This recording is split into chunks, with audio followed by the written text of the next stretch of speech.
देने वाली दूसरी खबर आ गई है। भारत में सबसे आधुनिक और अदृश्य हो जाने की ताकत से लैस फाइटर जेट बनाने का काम तेजी से चल रहा है और कुछ ही सालों में इसका काम पूरा भी हो जाएगा। क्या है ये प्रोजेक्ट? भारत का सबसे आधुनिक फाइटर जेट किन किन खूबियों से लैस होगा और भारत के स्वदेशी अस्त्र कैसे जंग से पहले ही ड्रैगन को परास्त कर रहे हैं, इस रिपोर्ट में देखिए। जब दुनिया की बड़ी ताकतें अमेरिका, चीन और ब्रिटेन भारत को सिर्फ तेजस MK2 और एमका प्रोजेक्ट में उलझा मान रही थी, तब भारत ने ऐसा मास्टर स्ट्रोक खेला कि पूरी दुनिया की बकी रह गई। आपको जानकर गर्व होगा कि भारत ने चुपचाप 6th जनरेशन फाइटर जेट बनाने का काम शुरू कर दिया है और इसकी टेक्नोलॉजी ने अमेरिका और चीन के डिफेंस एक्सपोर्टर को झकझोर कर रख दिया है। अब दुश्मनों पर हमला मिसाइलों से नहीं बल्कि लेजर से होगा और वो भी इतनी गोपनीय तरीके से कि दुश्मन को भनक तक नहीं लगेगी। तो मुल्क की सिचुएशन की बात करें तो अफरा तफरी का आलम, और दूसरी जानब अगर हम इंडिया की बात करें, पता नहीं क्या एडवेंचर चाह रहे हैं इंडिया के इकदाम उनके ऐसे लग रहे हैं जैसे सरहद पर कशीदगी बढ़ने वाली है। अब होगा क्या? आखिर भारत के फूफा फाइटर जेट की खासियत क्या है? अमेरिका क्यों बौखलाया हुआ है? चलिए जानते हैं। असल जब दुनिया सोच रही थी कि भारत अभी तेजस MK2 और एमका प्रोजेक्ट में फंसा हुआ है, तब भारत के वैज्ञानिकों ने एक गुप्त प्रोजेक्ट पर काम करना शुरू कर दिया। फूफा यानी कि फ्यूचर अनमैन्ड फाइटर एयरक्राफ्ट। हाल ही में एक रहस्यमयी तस्वीर लीक हुई जिसने पूरी दुनिया का ध्यान खींच लिया अपनी ओर। ये तस्वीर भारत के 6th जनरेशन फाइटर जेट की थी जो पूरी तरह से स्टेल्थ है, AI पावर्ड लेजर वेपन और हाई स्पीड तकनीक से लैस है।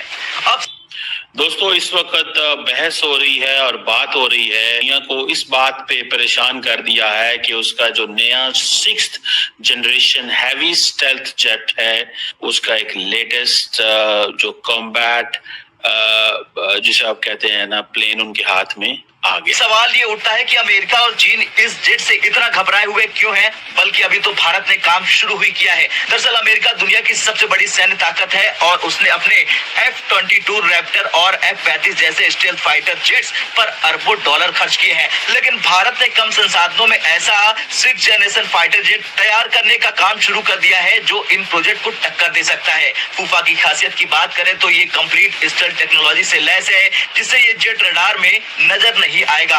AI कंट्रोल वेपन सिस्टम से लैस है ये, और ये फूफा पूरी तरह से मानव रहित यानी अनमैन्ड होगा, यानी इसे पायलट की जरूरत नहीं होगी। ये जेट मिसाइलों की जगह लेजर बीम से दुश्मनों को ध्वस्त कर देगा। अगर दुश्मन इस पर हमला करता है तो ये खुद को ऑटोमेटिक रिपेयर कर सकता है। ये बिना आफ्टर बर्नर के हाइपरसोनिक स्पीड पर उड़ सकता है। जब अमेरिका को इस प्रोजेक्ट की भनक लगी तो पेंटागन में हड़कंप मच गया, क्योंकि भारत के इस कदम से अमेरिका का सैन्य दबदबा कमजोर पड़ सकता है। अब सिर्फ अमेरिका ही नहीं, चीन भी इस प्रोजेक्ट से डरा हुआ है। चीन के पास J-20 और J-31 जैसे स्टेल्थ फाइटर जेट हैं, लेकिन चीन को अब डर है कि भारत का फूफा जेट उनकी पूरी वायुसेना को बैकफुट पर धकेल सकता है। चीन की सरकारी मीडिया ग्लोबल टाइम्स ने हाल ही में लिखा था कि अगर भारत अपने 6th generation fighter jet project में सफल हो जाता है तो ये एशिया की शक्ति संतुलन को बदल सकता है। यानी अब चीन को भी समझ में आ चुका है कि भारत सिर्फ एक उभरती हुई ताकत नहीं बल्कि एक सुपर पावर बनने की राह पर है।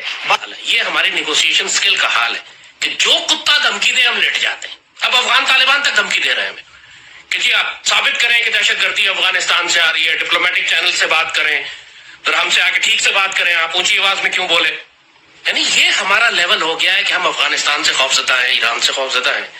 इंडिया से तो माशाल्लाह क्या मैं हमला कर दूं, ये मुल्क के सबसे ताकतवर वजीर आजम का आलम है। तो आपने देखा ब्रिगेडियर रिटायर्ड महमूद शाह साहब हमारे साथ मौजूद हैं। ब्रिगेडियर साहब, warm welcome in the programme. सबसे पहले मैं जानना चाहूंगी कि अगर भारत ने जंग का आगाज कर दिया, क्योंकि नरेंद्र मोदी के सर पे तो जुनून सवार है, बीजेपी की गवर्नमेंट RSS की सोच को रिप्रेजेंट करती है, उनकी आर्मी क्या चाहती है सबके सामने, सब कुछ जो कश्मीर में जुल्म हो रहा है, वहां पे माइनॉरिटीज कितना सफर कर रही है, सारी सिचुएशन आपके सामने है।